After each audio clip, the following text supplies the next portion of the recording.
রান্না করছি। এই গরমে বেশি মশলা দিয়ে, তেল মশলা দিয়ে কষে কষে রান্না নাই বা খেলাম। আজকে একটু দেখি না বয়েলড ফিশ করে খেতে কেমন লাগে। আমি আজকে রুই মাছ নিয়েছি।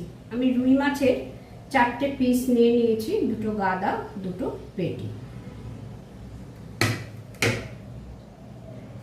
এটা করতে, এই ফিশটা বয়েল করতে আমি নিয়েছি ঝিঙে, পিস করে কেটে নিয়েছি। আলুটা পিস করে নেব। একটু টমেটো বড় বড় করে পিস করে নিয়েছি। আর এই গোটা পেঁয়াজ, পেঁয়াজের এই মুখের কাছটা আমি 4টে দাগ নিয়ে নিয়েছি। আচ্ছা, এছাড়া লাগছে আদা বাটা নিয়েছি, রসুন, গোটা রসুন আর ক্যাপসিকাম কেটে নিয়েছি, গোটা গরম মশলা, এলাচ, দারচিনি, লবঙ্গ আর তেজপাতা, গোটা গোলমরিচ আর একটু কাঁচা লঙ্কা যদি লাগে। আর সব থেকে মেন যেটা লাগছে, সানরাইজ জিরা পাউডার।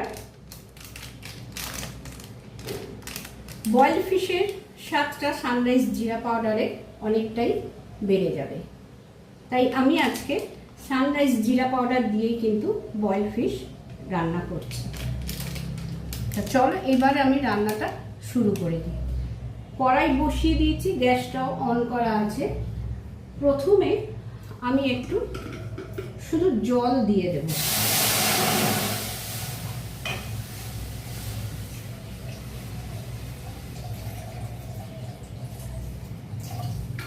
এই জলটা ফুটে উঠলে কি কি দেব সেটা আমি আস্তে আস্তে দেখাচ্ছি।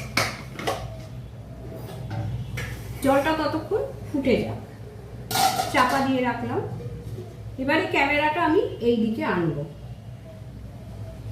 তার আগে বলে নিই, আমার ইউটিউব পরিবারের সমস্ত প্রিয় বন্ধুদের জানাই আন্তরিক শুভেচ্ছা।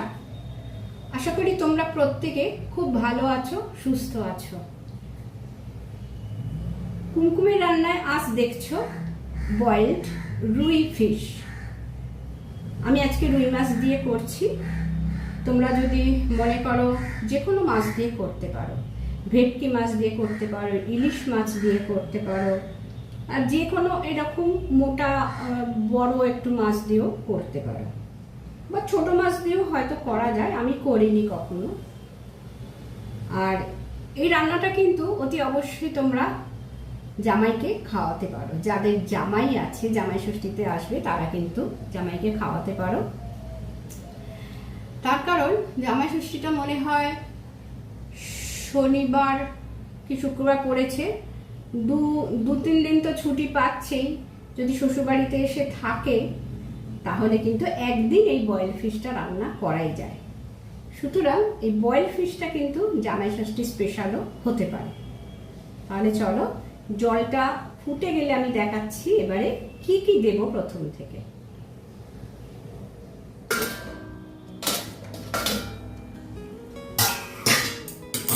জলটা ফুটছে। প্রথমে আলু দিয়ে দিলাম। আলুগুলো আমি কাঁচা অবস্থাতেই দিয়েছি। যদি কারোর আলু রেস্ট্রিকশন থাকে তাহলে প্রথমে সিদ্ধ করে জল ফেলে দিয়ে সেই সিদ্ধ আলুটা ব্যবহার করতে পারো। তখন কিন্তু সেই সিদ্ধ আলু প্রথমে দেওয়ার প্রয়োজন নেই, সেটা কিন্তু পরের দিকে দিলেই হবে।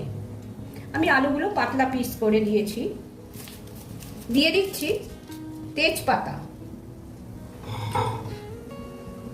আলুগুলো প্রথমে একটু ফুটে যাক, আর আমি জলে একটু লবণ দিয়ে দিচ্ছি। প্রথমে দিয়ে আমি কিছুক্ষণ একটু চাপা দিয়ে রেখে দিই, তাহলে আলুটা একটু সিদ্ধ হয়ে যাক। তারপরে আমি আবার ফিরে আসছি। আলুটা দিয়ে আমি 3-4 মিনিট ফুটিয়েছি। এবারে প্রথমে আমি ঝিঙেটা দিয়ে দিলাম। ঝিঙেটা দিয়েও আবার আমি কিছুক্ষণ চাপা দিয়ে রেখে দেব।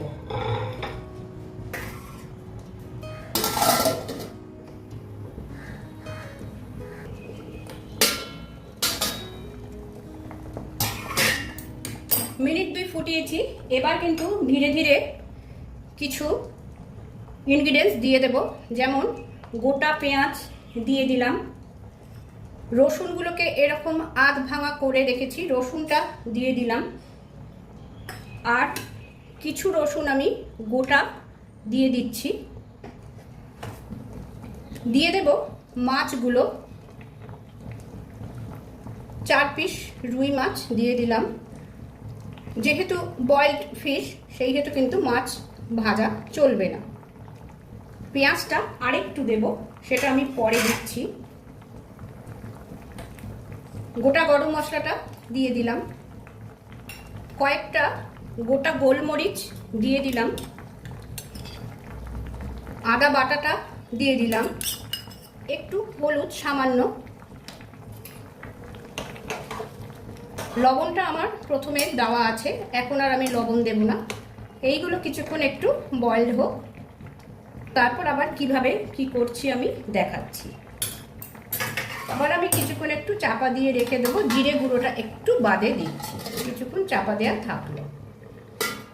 এবার একটু ঢাকাটা খুলে দেখে নিই। আর সানরাইজের এই যে সানরাইজের জিরা পাউডার, সানরাইজ জিরা পাউডার, এটা আমি অল্প একটু দিয়ে দিচ্ছি।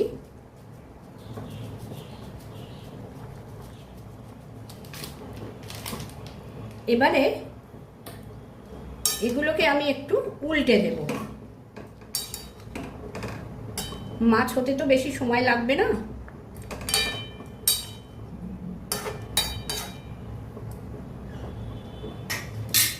এবারে বাকি একটু পেঁয়াজ সেটা আমি দিয়ে দিলাম। এই পেঁয়াজগুলো কিন্তু খেতে খুব ভালো লাগে। এই বয়েলড ফিশের মধ্যে বা ফিশ স্টু এর মধ্যে এরকম গোটা গোটা পেঁয়াজ সিদ্ধ হয়ে গেলে কিন্তু খেতে খুব ভালো লাগে। আচ্ছা, মাছ কিন্তু যেন ভেঙে না যায় সেই দিকে খেয়াল রাখতে হবে। দিয়ে দিচ্ছি টমেটো,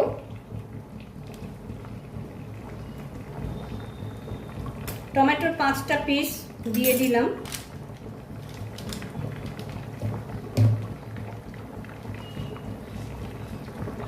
এই কাঁচা লঙ্কা একটু দিয়ে দিচ্ছি, তখন ওই গোটা গোলমরিচে কোনো ঝাল ভাব আসবে না। 2টো কাঁচা লঙ্কা নিয়েছিলাম, সেটা দিয়ে দিলাম। এবারে এটা ফুটুক কিছুক্ষণ, আর একটু ফুটে যাক। এতক্ষণ বাদে আমি দিয়ে দিচ্ছি ক্যাপসিকামগুলো। ক্যাপসিকামগুলো প্রথম থেকে দিলে কিন্তু ক্যাপসিকামের কালার চেঞ্জ হয়ে যায়। আমি জানি না, হয়তো এখনও কালার চেঞ্জ হয়ে যেতে পারে। তো যাই হোক, এখন ক্যাপসিকামটা না দিলে কিন্তু ক্যাপসিকামের মানে ঝোলের মধ্যে ক্যাপসিকামের টেস্টটা আসবে না। ক্যাপসিকামটা দেওয়া হয়ে গেল, দিয়ে আরও একটু ফুটিয়ে নিচ্ছি আমি।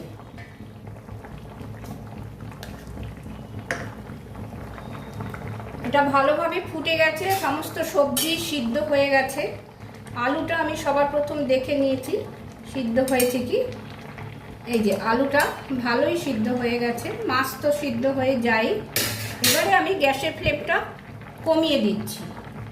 গ্যাসের ফ্লেমটা কমিয়ে দিয়ে এবারে দেব এই যে আমি একটু সামান্য দুধের মধ্যে আমি 1/2 চা চামচ কর্নফ্লাওয়ার আমি গুলে রেখেছি, সেটা আমি দিয়ে দিচ্ছি।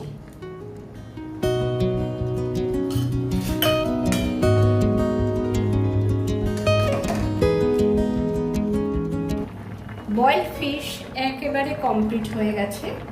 এবারে আমি কিছুক্ষণ ফুটিয়ে নিয়ে তারপরে আমি নামিয়ে নেব, আর তারপর আমি আবার তোমাদের কাছে ফিরে আসছি। ওপর থেকে একটু আমার ঘরে তৈরি করা গরম মশলা দিয়ে দিলাম, আর দিয়ে দেব একটু ঘি দিয়ে দেব। যদি কেউ মনে করো বাটার দেবে দিতে পারো, আমার বাটারের রেস্ট্রিকশন আছে বলে আমি ঘি দিলাম।